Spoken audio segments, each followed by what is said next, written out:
So I got the drive shaft back from the Driveshaft shop. I had some modifications done to it. We had to shorten the shaft quite a bit, and I'll take measurements of this stuff from joint to joint so you guys can see it.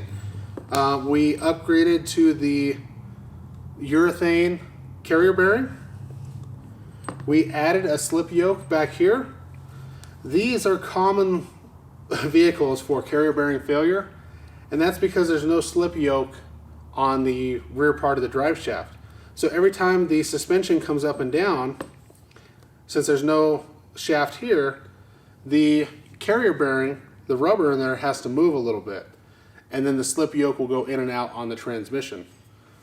So this used to be a more popular upgrade with the lowrider crowd, but I think it'll benefit this as well.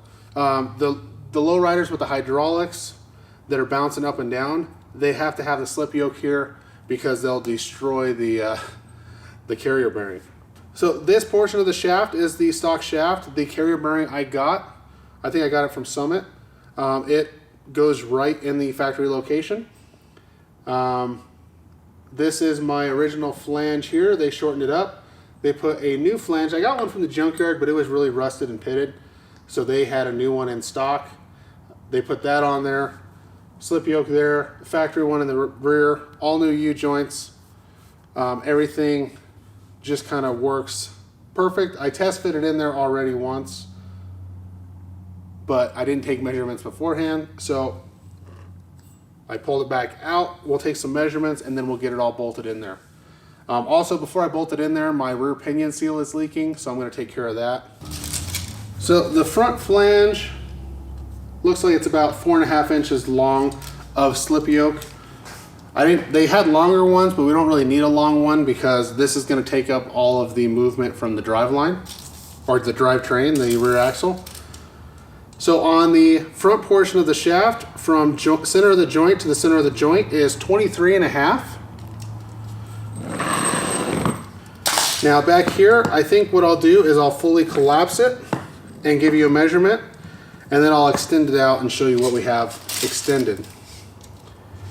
Collapsed is 33.5 from center to center.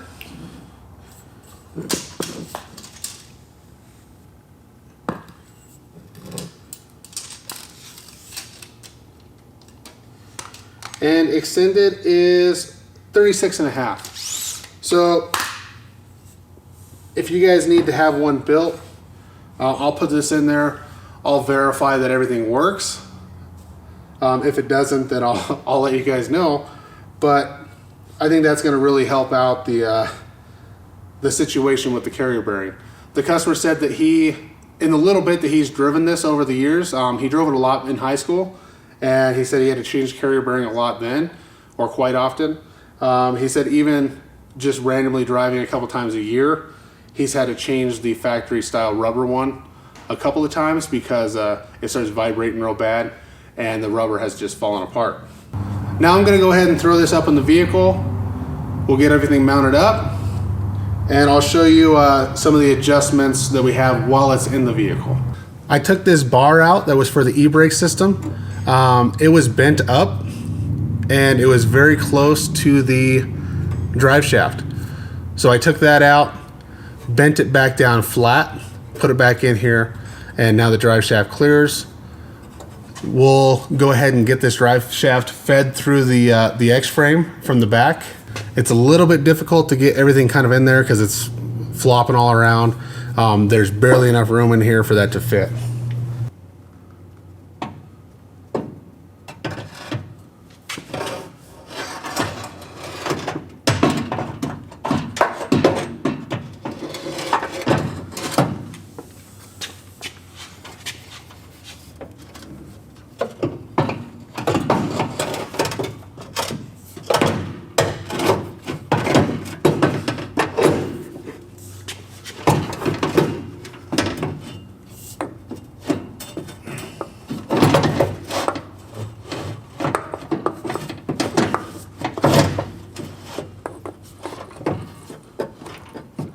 I would say this would be easier with two people, but that seems like a situation where one person is going to get their fingers smashed.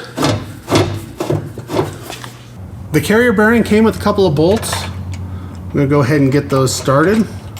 And also the conversion kit came with a couple of spacers. I'm not sure if those spacers are for the transmission mount or if they were for the carrier bearing. I'll have to look at them again. If I mounted the transmission up a little bit higher, I would have a little more clearance on my e-brake stuff. So I may look at the kit and see. It would also improve my driveline angles. So I may have to do that. We can only go up a tiny bit because otherwise we're going to be hitting the body of the vehicle. Now the carrier bearing where it mounts to the X-frame is slotted. So we have a little bit of adjustment there. I have this shaft most of the way in the transmission. I could go forward a little more.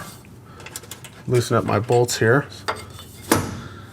But in case the engine torques and this moves a little bit, I prefer to have a little bit of slip there. I want it in as far as I can just for increased strength, but I'll leave myself about a ½ inch or so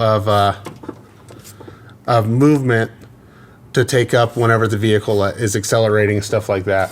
And then now we can tighten up the carrier bearing bolts and we won't have any issues. And this gap may become a little bit smaller if we put the spacer in on the transmission mount.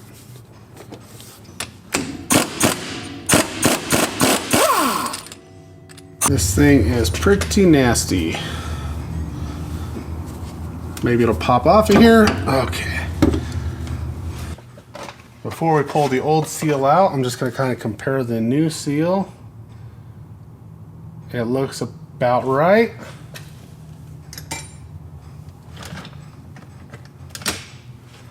It looks like this is a seal with a flange on it.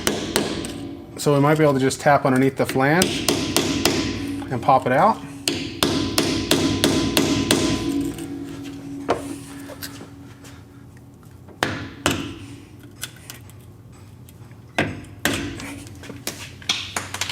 Just flung grease all over me. So it kind of seems like that seal wasn't installed all the way because there's grease where the flange should have been sitting up against the housing. Maybe that's why it was leaking. Unless that's how they're supposed to be installed. Not real sure.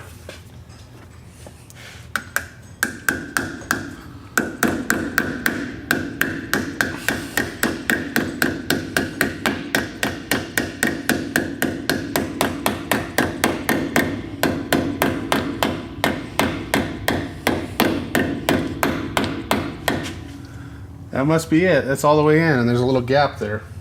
I just cleaned up the sealing surface of this pinion. I'm not gonna clean up the whole thing because the whole diff is dirty anyways.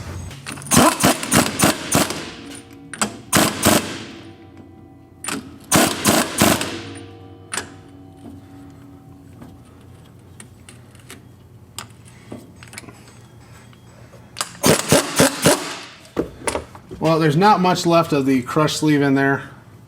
I barely hit it, and it feels like I have about the right amount of tension on here. I don't know if these old ones had a crush spacer in there or a crush sleeve, or if they were a solid spacer. I'm going to leave it at this tightness for now. If I go any tighter, I think the bearings will chew themselves up. I'm just cleaning out the grooves where the U-joint is going to be sitting.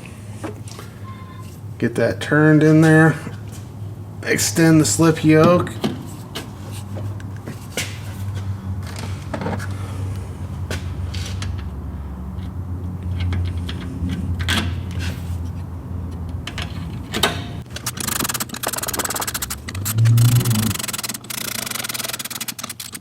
I like to get all of them kind of snug down before I tighten any of them. That'll keep them from stretching out this U-joint strap. And then I just stuck the transmission back into park, and I can tighten these up a little easier without having to hold the shaft.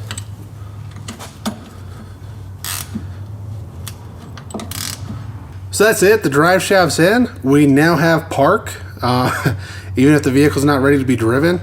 At least once we get it somewhere, we can put it in park and it's not going to roll around on us. So that's a good sign. But we also have to be careful if we start up the engine, something like that, that we don't accidentally get the shifter in gear, because currently the car doesn't have brakes. So it would be best to not start the vehicle now until we have the brake system working. Even the parking brake doesn't work all that great. The rear brakes probably need adjusted up. But one step closer to being done. Now I need to get the gas pedal in, and once the gas pedal's in, then I can put the brake system back in, and we'll be really close to driving it. If you like this video, give it a thumbs up. If you want to see the rest of the videos, go ahead and subscribe and click on the bell. Questions, comments, put those down below. Thanks for watching, and I'll see you next time.